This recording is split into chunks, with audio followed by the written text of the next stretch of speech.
Champion James Stewart. Not only has he got the pace check, but he ran him down. A bit of a bobble there. Chad loses time. Chad lost some time there coming across the start straight. James takes the triple. He makes a little mistake. Now they get into the lap rider. 9 laps to go. We'll see which rider, physically fit, mentally strong. That's what it's going to take to withstand and win this main event here in Phoenix. Chad Reed is getting through the whoop section great, and that seems to be the one spot on the racetrack where James, it's hard to say he's struggling because he's James Stewart. He just gets through everything so good. But if there is one spot where the bike is not doing exactly what he wants it to do, it would be in that whoop section. Yeah, but as the main event progresses, as the whoops change, because they get extremely rutted from the back tires spinning and those knobbies digging into the face of the whoops and just chunking out the dirt. You see a rider down in the sand, no problem for our leaders. But as the track changes, will James Stewart's setup on the Yamaha work to his advantage? Has he anticipated that? Aaron, how's the track coming around? Well, guys, the last race of the evening, the track is finally starting to deteriorate, and all the moisture has finally come up. Like we had mentioned earlier before, this is where traction is going to be absolutely vital. This is where tire selection is key. When I just spoke with my golf star, I asked him if they did anything different with Chad Reed's bike. He said, no, we're just praying. We've changed tires a couple of times this afternoon.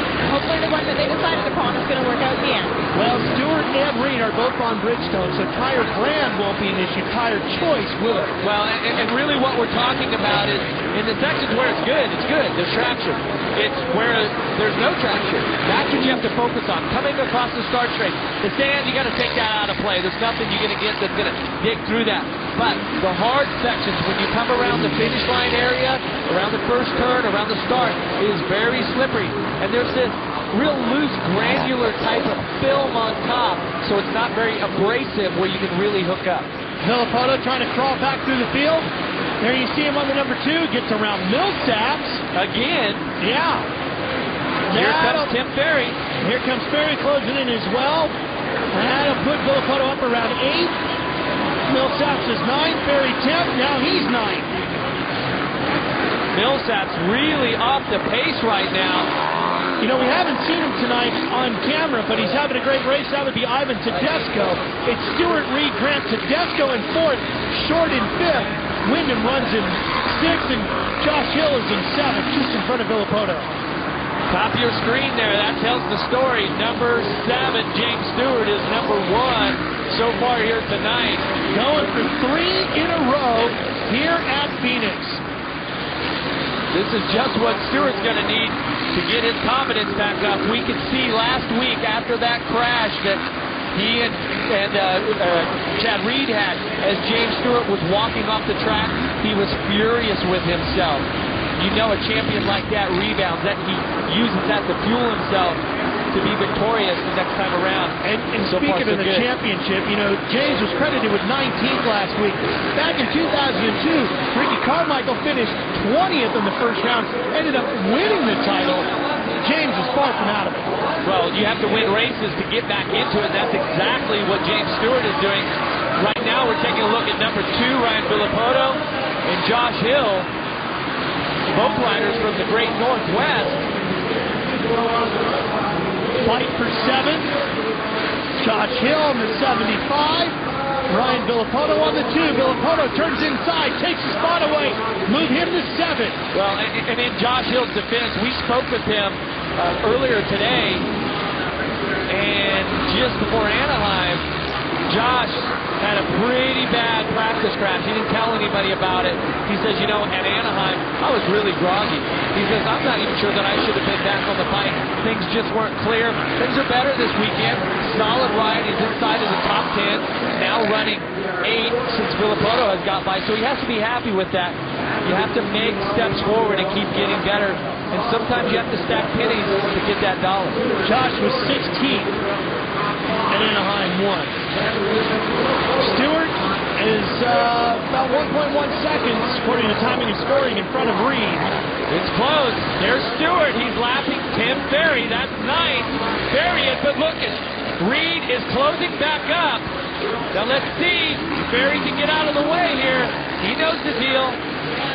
As the laps wind down and they start to catch more lap riders, it's always easier to be in second. It's the guy in first that hits those lappers first.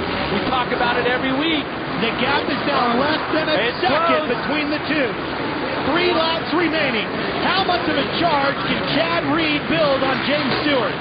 All right, this is where these boys max out their heart rate. This is where all the time, the training on the bicycles, the strength training in the gym, the mental focus and mental training, this is where it all pays off. 3 to go. The fans in Phoenix are starting to get excited. It's coming right down to it. Working on 8th place now. They're at Josh Hill. This is where Reed really has excelled. Joe Hill goes wide. And that didn't help Stewart at all, did it? So Reed is right there, and Reed gets hung up by Hill now. Reed got hung up by Hill, and it's back to a second between the two. See, Chad Reed has to tiptoe around that finish line turn. 2 to go. Oh, he's on him now, though. Chad Reed really... He's right on him, Jeff. Here they come. Into the rhythm section. Reed made up a ton of time. And the crowd here in Phoenix starts to get up out of their seats. How patient Chad Reed has been this whole race, but 4 bike lengths behind. He really has to apply the pressure. And it's in that second turn, after the finish line, that second turn where Stewart's cutting low, Reed is really carrying some momentum around the top side. Here's the wood section. Let's see what happens with Stewart here. Oh, gets a little sideways. Chad through there better. Chad's drawing some great lines on the track. He really owes a little lap. A lap right around the way. Troy Adams. Now here's that corner you were talking about coming up, Jeff. Here they go. 1 to go. Here's Chad. This is his best spot. How much time can he make up? Here it is. Once again, he's on him. Boy, he gets a great drive out of there. Just a tremendous drive. Stewart, can he withstand the pressure? His mechanic is cheering him on. Keep it together. Get through the sand smoothly. Don't make any mistakes. Now comes the whoop section. Will Stewart's bike survive through the whoops the way he wants it to? He takes a look. He knows Reed is there. Through another rhythm section. And the whoops awaits. Here they are. This is where you let it all hang out. Wide open. Look at Reed charge through the whoops. Here they come. The finish line is waiting. And low here in Phoenix. And Chad Reed will hang on for second. A great battle between these two champions. The first of what should be many to 2009. What a rebound ride for James Stewart. That was a statement. James Stewart is going to win his third. I made a mistake last week, but next time around, I can't do it. Josh Grant just crosses the line. He'll take third. Stewart is our winner. His first victory of 2009. There's the outside of Chase Field. There's James Stewart. Big James comes up to hug his son. Some words of encouragement. They got to be feeling pretty good, much better than they did as they walked off the field in Anaheim a week ago. Let's show you the results. Stewart, Reed, and Grant, you know all about Ivan Tedesco putting together a great run up to 4th. His program continuing to improve. Andrew Short still hanging around that top 5. Definitely. It was a tough night for Troy Adams back there on board camera at 19th, but in the main, nonetheless, solid ride.